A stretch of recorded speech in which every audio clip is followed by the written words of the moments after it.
Great. We finally got a contract signed and we prepared an implementation strategy.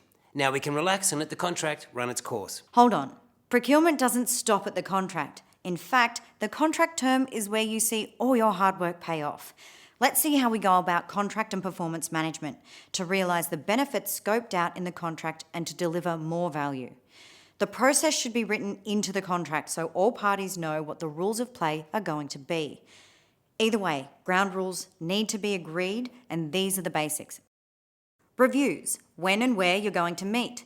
Key representatives, who this is from your organisation and your suppliers.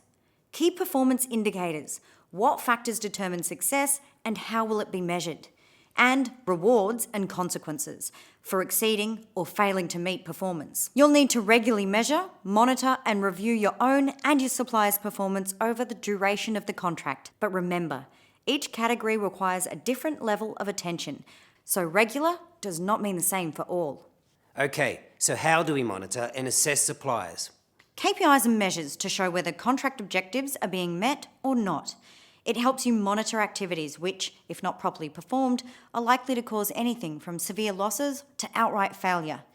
You track your results over time to manage issues, get early warning signs on risks, and to prevent failures. Of course, you also recognise and reward good performance. Remember, KPIs should be incentives for top performance, so they need to be reviewed and updated from time to time. Ask yourself, if a supplier is always performing exceptionally, are their KPIs too easy to achieve? And the reverse is also true. Okay, so tracking performance against KPIs to ensure value. But what kind of KPIs should I be tracking? Well, it depends on what you're purchasing, but as a general rule, the KPIs you create must be meaningful and smart. Specific, measurable, achievable, realistic, and time-bound.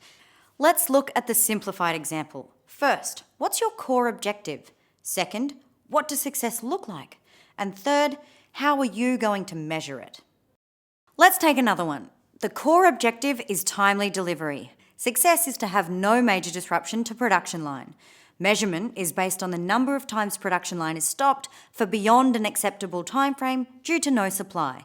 This is just the basics to get you thinking. Okay, you need to set a minimum standard of performance and decide on corrective action and reasonable compensation. And remember, don't be excessive on the number of KPIs. It will only create bureaucracy and discourage motivation all around. Start by conducting review meetings in line with the review framework. You might organise operational meetings used to review the day-to-day activities and address the small issues quickly.